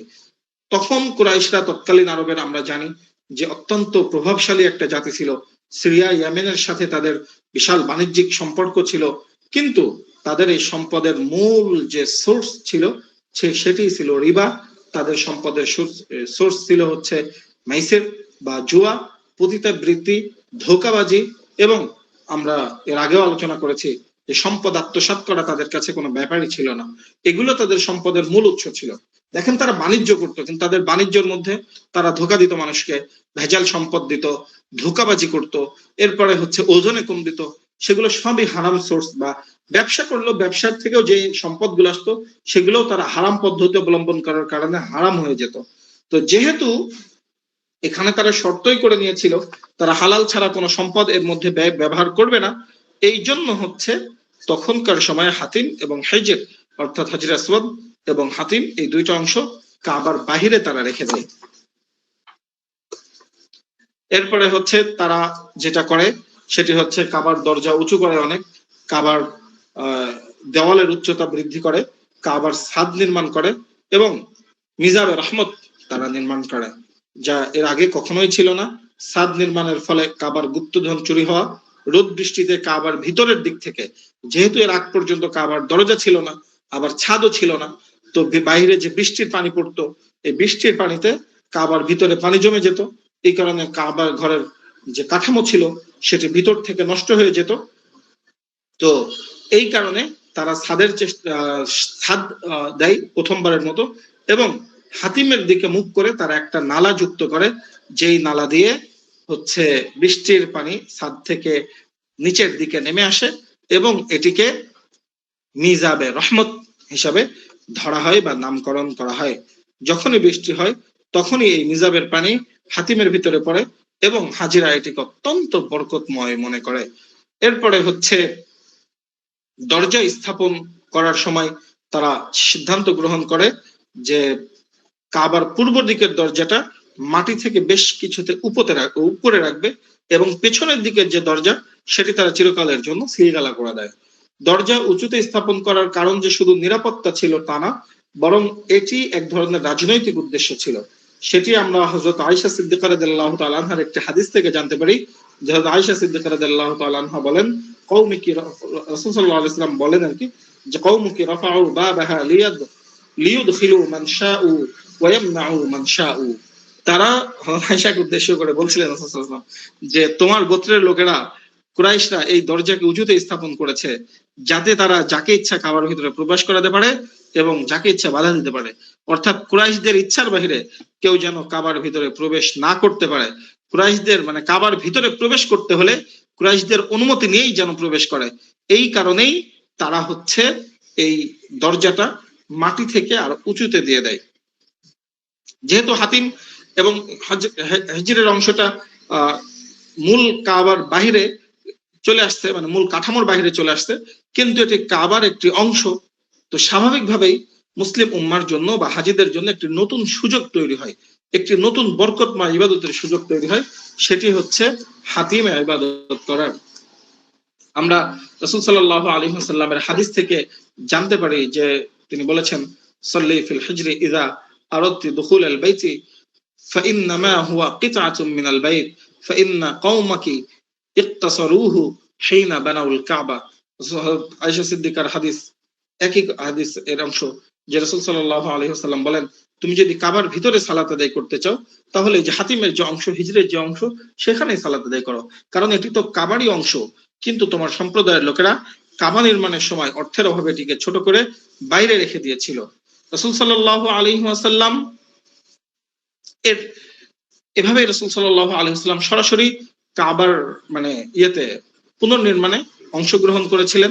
নবুয়ত লাভের পরে রাসূল সাল্লাল্লাহু আলাইহি ওয়াসাল্লাম যখন সমগ্র আরবের একচ্ছত্র অধিপতি হলেন মাদানী জীবনে, তখন তিনি মক্কা বিজয়ের সময় রাসূলুল্লাহ সাল্লাল্লাহু আলাইহি ওয়াসাল্লাম একবার আফসোস করেছিলেন। আফসোসটা হচ্ছে এটা যে তিনি যদি চাইতেন তো কাবা ভেঙ্গে আবার পুনরায় আপনার আগের ইব্রাহিম আলাইহিস সালামের মূল ভিত্তির উপরে নির্মাণ করতে পারতেন এবং কাবার দুটি দরজা মাটিতে নামিয়ে কুরাইশদের অহংকার চূর্ণ করতে পারতেন। রাসূল সাল্লাল্লাহু আলাইহি ওয়াসাল্লামের অন্তরে এই পবিত্র আকাঙ্ক্ষাটি ছিল, কিন্তু তিনি তা করেননি। কেন করেননি সেটি বুখারীর হাদিস থেকে আমরা জানতে পারি যে রাসূল সাল্লাল্লাহু আলাইহি ওয়াসাল্লাম ইরশাদ করেছেন, ইয়া আয়েশা, লাউলা আন্না কওমাকি হাদিসু আহদি বিশিরকিন লাহাদামতুল কাবা ফালযাকতুহা বিল আরদি وجعلت لها بابين بابا شرقيا وبابا غربيا وزدت فيها 6 أذرع من الحجر। রাসূলুল্লাহ সাল্লাল্লাহু আলাইহি ওয়াসাল্লাম বলেন, হে আয়েশা, তোমার সম্প্রদায়ের লোকেরা যদি কুফরি ত্যাগ না করত, যদি জাহালাত না ছাড়তো, যদি ইসলাম গ্রহণ না করত, তাহলে আমি মক্কা বিজয়ের পরে বলেছেন আর কি, যে আমি কাবা ঘরকে আবার পুনরায় নির্মাণ করতাম এবং মাটির সমান করে দিতাম এবং দুটি দরজা বানাতাম, একটি পূর্ব দিকে একটি পশ্চিম দিকে, আর হিজরের 6 হাত জায়গা এর ভিতরে ঢুকিয়ে দিতাম। রাসূল সাল্লাল্লাহু আলাইহি ওয়াসাল্লাম এখান থেকে এই যে পুনর্নির্মাণ এর থেকে বিরত থাকলেন কেন? তিনি জানতেন যে যদি এখন আবার কাবা ভাঙ্গা হয় এবং পুনর্নির্মাণ করা হয়, তাহলে সদ্য যারা মুসলিম হয়েছে, যারা মক্কা বিজয়ের দিন ইসলাম গ্রহণ করেছে, তারা কাবা ভাঙ্গা দেখলে মানসিকভাবে প্রচন্ড আঘাত পাবে এবং তাদের অন্তরে রাসূল সাল্লাল্লাহু আলাইহি ওয়াসাল্লামের প্রতি বিরূপ মনোভাব সৃষ্টি হবে। হয়তো তাদের মধ্যে এই কারণে অনেকেই ধর্মত্যাগ করতে পারে, মুরতাদ হয়ে যেতে পারে। এজন্য রাসূল সাল্লাল্লাহু আলাইহি ওয়াসাল্লাম বৃহত্তর ক্ষতি ঠেকানোর স্বার্থে উম্মাহ বা যারা ইসলাম গ্রহণ করেছে নব মুসলিমদের তাদের মানসিক মনস্তাত্ত্বিক তৃপ্তির কারণে রাসূল সাল্লাল্লাহু আলাইহি ওয়াসাল্লাম কাবা ঘর আগের অবস্থানে রেখে দেন। রাসূল সাল্লাল্লাহু আলাইহি ওয়াসাল্লামের ইন্তেকালের বা ওফাতের পরে আবার কাবা পুনর্নির্মাণ করা হয়েছে, কিন্তু তারা রাসূল সাল্লাল্লাহু আলাইহি ওয়াসাল্লাম যে জায়গায় রেখে গিয়েছিলেন সেখানেই রেখে দিয়েছিলেন। আমরা জানি হযরত আব্দুল্লাহ ইবনে জুবাইর রাদিয়াল্লাহু তাআলা আনহু একবার পুনর্নির্মাণ করেছিলেন ইয়াজিদের মৃত্যুর পরে। আব্দুল্লাহ ইবনে জুবাইর রাদিয়াল্লাহু তাআলা আনহু যখন মক্কার খিলাফতের দাবি করেন, তখন তিনি তার খালা আয়েশা রাদিয়াল্লাহু তাআলা আনহার কাছে শুনে রাসূল সাল্লাল্লাহু আলাইহি ওয়াসাল্লামের সেই হাদিসের উপরে ভিত্তি করে কাবা ভেঙে ফেলেন। তিনি হাতিমকে ভিতরে ঢুকিয়ে হুবাহু ইব্রাহিম আলাইহিস সালামের ভিত্তির উপরে কাবা নির্মাণ করেন এবং দুটি দরজা মাটিতে নামিয়ে আনেন। এরপরে আবার আরেকবার আমরা জানি যে পরবর্তীতে হাজ্জাজ বিন ইউসুফ সে কাবায় আক্রমণ করে এবং হযরত আব্দুল্লাহ ইবনে জুবাইর রাদিয়াল্লাহু তাআলা আনহুকে শহীদ করে। হাজ্জাজ মনে করেছিল ইবনে জুবাইর রাদিয়াল্লাহু তাআলা নিজের মন গড়া ভাবে কাবা বানিয়েছেন, তাই সে কাবা ভেঙে আবার কুরাইশদের যে মডেল ছিল সেই মডেল, অর্থাৎ এখন যে অবস্থায় আছে কুরাইশরা রাসূল সাল্লাল্লাহু আলাইহি ওয়াসাল্লামের জীবনে রাসূল সাল্লাল্লাহু আলাইহি ওয়াসাল্লাম নিজ হাতে যে অবস্থায় কাবা নির্মাণ করেছিলেন সেই অবস্থায় ফিরিয়ে আনে এবং হাতিমকে বাইরে বের করে আনে। এরপরে আবার যখন আব্বাসীয় খলিফা হারুন রশিদ ক্ষমতায় আসে, তখন সে জানতে পারে যে জুবাইর রাদিয়াল্লাহু তাআলা আনহু সঠিক ছিলেন। তখন খলিফা পুনরায় কাবা ভেঙে রাসূল সাল্লাল্লাহু আলাইহি ওয়াসাল্লামের যে আকাঙ্ক্ষা ছিল ইব্রাহিম আলাইহিস সালামের ভিত্তির উপরে কাবা বানাতে চান, তখন ইমাম মালিক রাহমাতুল্লাহি আলাইহি তাকে কঠোরভাবে নিষেধ করেন। ইমাম মালিক রাহমাতুল্লাহি আলাইহি বলেন, আল্লাহর কসম, হে আমিরুল মুমিনিন, কাবা ঘরকে আপনারা রাজাদের খেলনা বানাবেন না। যে রাজা আসবে সেই ভাঙবে আর গড়বে, তাহলে মানুষের অন্তর থেকে কাবার পবিত্রতা ও সম্মান চিরতরে উঠে যাবে। ইমাম মালিক রাহমাতুল্লাহি আলাইহির এই কালজয়ী ফতোয়ার পর খলিফা তার সিদ্ধান্ত থেকে সরে আসেন। এরপর থেকে পবিত্র কাবা কুরাইশদের দেওয়া সেই যে মডেল রাসূল সাল্লাল্লাহু আলাইহি ওয়াসাল্লামের 35 বছর বয়সে নিজ হাতে তিনি অংশগ্রহণ করে যেভাবে কাবা নির্মাণ করা ছিল সেভাবেই কাবা রেখে দেওয়া হয়েছে।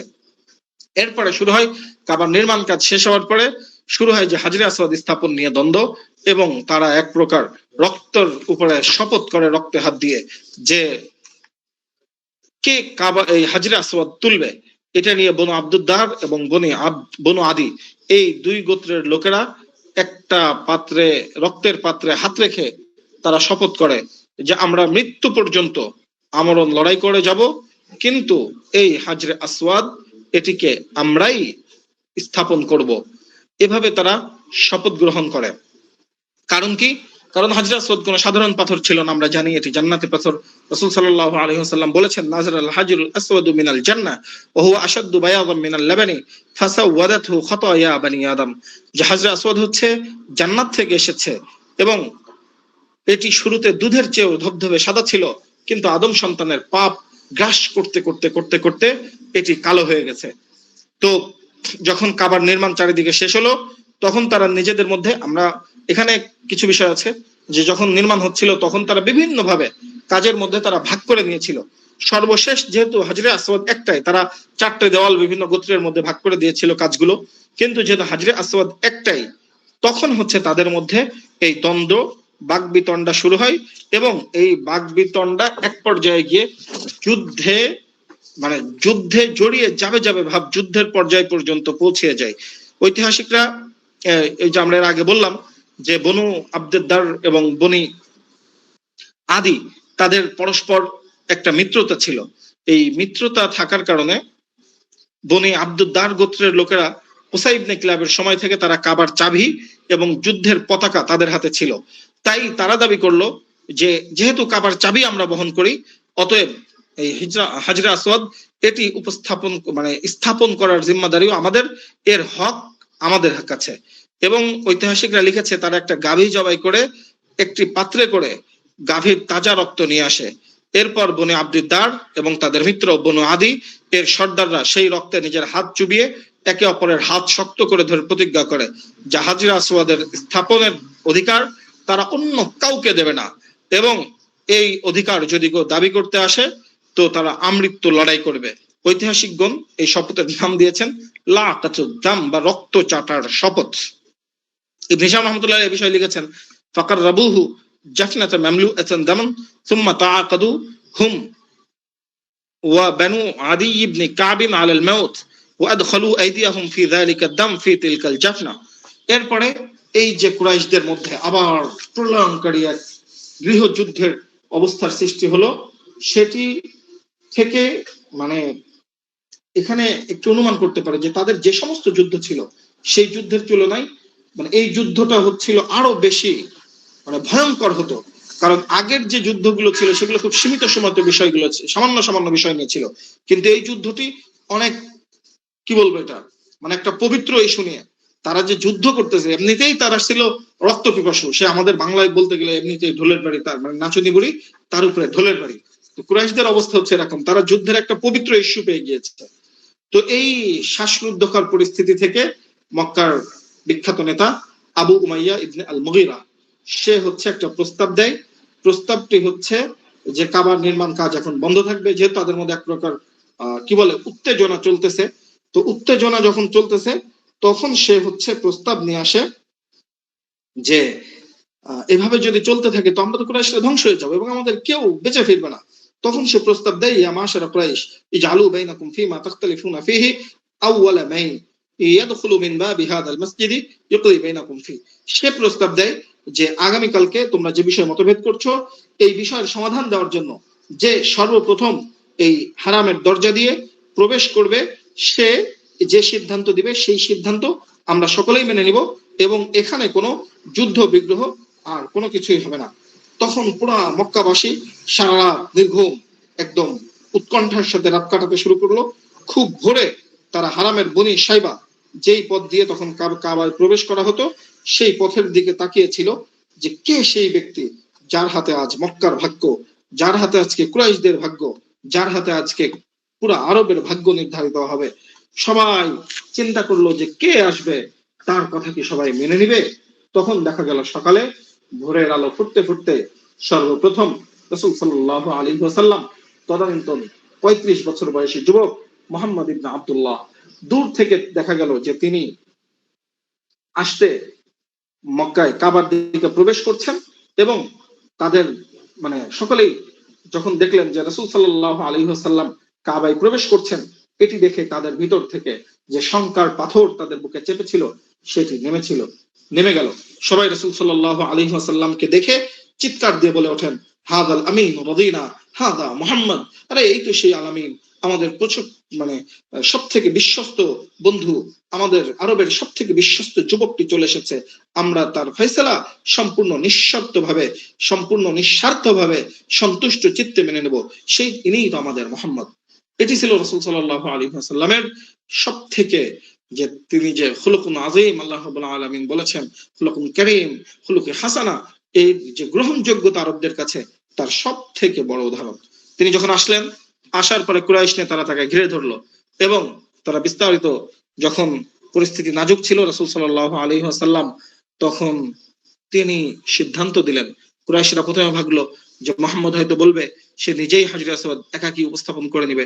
তারা ভেবে নিল যে হয়তো রাসূল সাল্লাল্লাহু আলাইহি ওয়াসাল্লাম তার গোত্র বনি হাশিমকে এই সম্মান দিয়ে দিবেন, অথবা তার চেয়ে শক্তিশালী কোনো গোত্রকে নির্বাচিত করবেন, অথবা তিনি লটারি করবেন, ইত্যাদি বিভিন্ন বিষয় কানাঘুষা চলছিল। কিন্তু রাসূল সাল্লাল্লাহু আলাইহি ওয়াসাল্লাম একদম ধীর স্থির ভাবে প্রশান্ত চিত্তে তাদেরকে বললেন যে আজকে তিনি এমন কিছু করবেন যা কোনো গোত্রের বিপক্ষে যাবে না, যাতে কেউ অসন্তুষ্ট হবে না, সবাই এখানে বিজয়ী হবে। এরপরে তিনি নির্দেশ দিলেন শান্ত কণ্ঠে, হালুম্মা ইলাইয়া সাওবান, আমাকে একটা চাদর এনে দাও। রাসূল সাল্লাল্লাহু আলাইহি ওয়াসাল্লামের কাছে চাদর আনা হলো। তিনি নিজ হাতে সেই চাদরটি বিছানোর পরে সেই চাদরের উপরে হাজরে আসওয়াদ রাখলেন। রাখার পরে তিনি যে চারটি প্রধান গোত্র এই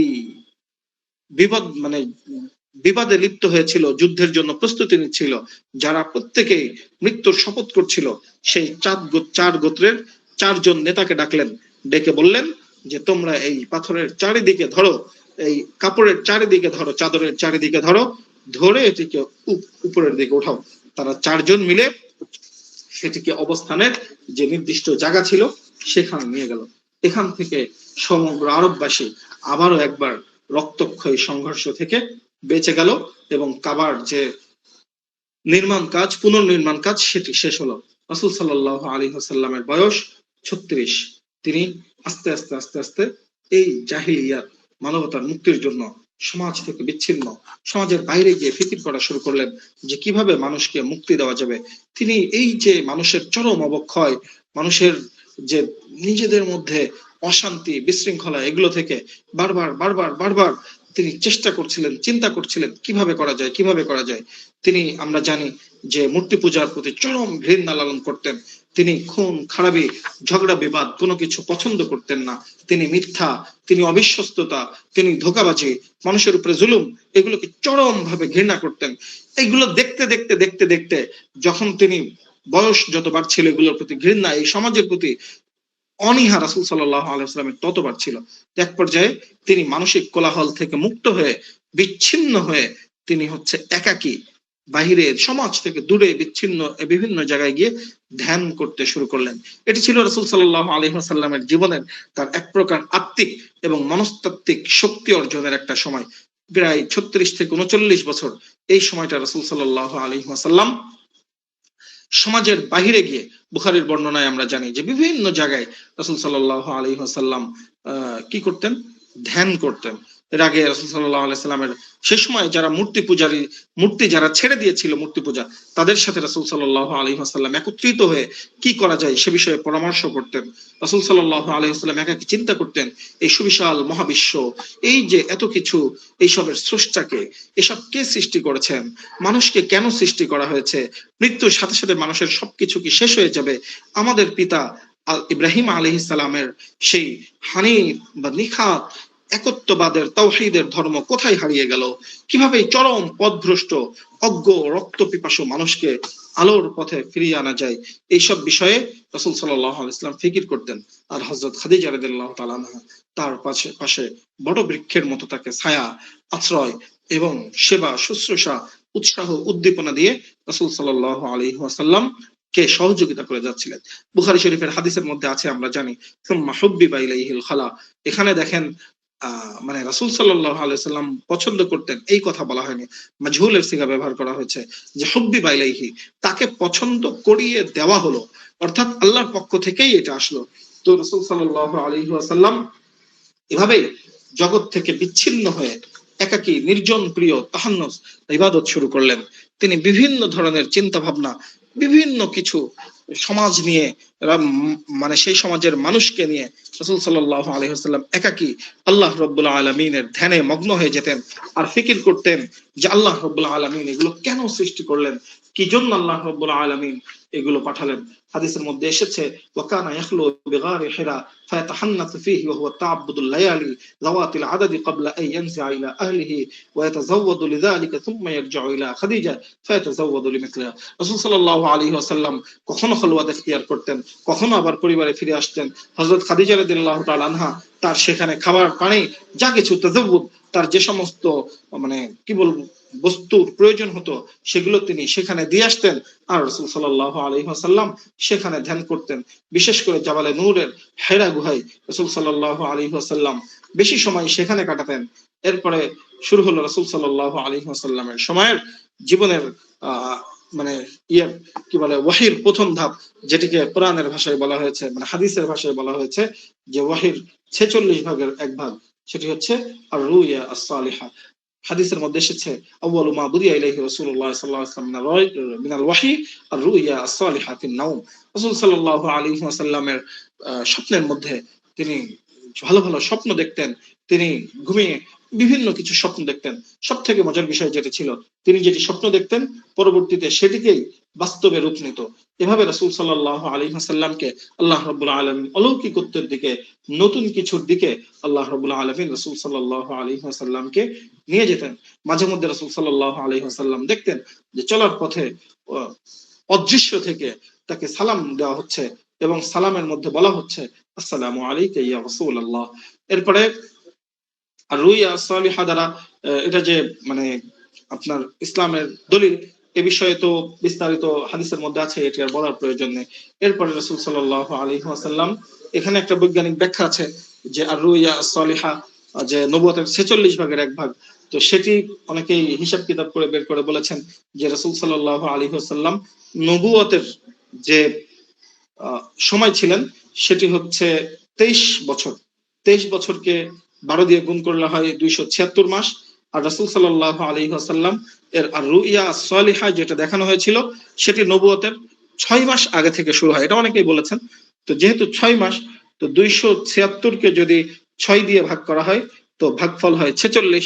এর দ্বারাই হাদিসে এসেছে যে হচ্ছে 46 ভাগের এক ভাগ হচ্ছে নবুয়ত, অর্থাৎ রুইয়া সালিহা হচ্ছে নবুয়তের 46 ভাগের এক ভাগ। এরপরে রাসূল সাল্লাল্লাহু আলাইহি ওয়াসাল্লাম বিভিন্ন অলৌকিক বিষয় দেখতেন। আমরা বললাম যে তার কাছে হচ্ছে বিভিন্ন ভাবে তিনি হচ্ছে সালাম পেতেন, ফেরেশতারা সালাম দিতেন, গাছ সালাম দিতেন, পাথর সালাম দিত, গাছ সালাম দিত রাসূল সাল্লাল্লাহু আলাইহি ওয়াসাল্লামকে। এভাবে তিনিও মানসিক ভাবে প্রস্তুত হচ্ছিলেন যে অদূর ভবিষ্যতে তিনি হচ্ছে আল্লাহ রাব্বুল আলামিন তার কাছে দ্বীনের এক বিরাট দায়িত্ব অর্পণ করবেন। এভাবেই রাসূল সাল্লাল্লাহু আলাইহি ওয়াসাল্লাম কখনো 10 দিন, কখনো 15 দিন, কখনো 1 মাস, কখনো সর্বশেষ 40 দিন তিনি জাবালে নূরের হেরা গুহায় অবস্থান করেছিলেন। এরপরে সেখানে রাসূল সাল্লাল্লাহু আলাইহি ওয়াসাল্লামের উপরে ওহী আসলো। এই ঘটনার বিস্তার খাদিজা রাদিয়াল্লাহু তাআলা আনহার কাছে আসলেন। এরপরে যা হলো আমরা জানি এবং আমরা বিস্তারিত ঐতিহাসিকদের বিবরণ সহ আগামী ক্লাসে ইনশাআল্লাহ আমরা এই সম্পর্কে জানবো। আজ এই পর্যন্তই। আল্লাহ রাব্বুল আলামিন আমরা যেগুলো জানলাম, বিশেষ করে রাসূল সাল্লাল্লাহু আলাইহি ওয়াসাল্লামের as a human being, as a best human, একজন সর্বশ্রেষ্ঠ মানুষ হিসেবে তার মধ্যে যে চারিত্রিক গুণাবলী আল্লাহ রাব্বুল আলামিন দিয়েছিলেন, আমাদের নিজেদেরকেও সেরকম তো কোশ্চেন কালাও সম্ভব নয়, কিন্তু সেই বৈশিষ্ট্যগুলো আমাদের মধ্যে অর্জন করার তৌফিক আল্লাহ রাব্বুল আলামিন দান করুন, আমিন। আজকের বিষয়ে যদি কারো কোনো প্রশ্ন থাকে করতে পারেন, এরপরে আমরা শেষ করে দেব ইনশাআল্লাহ।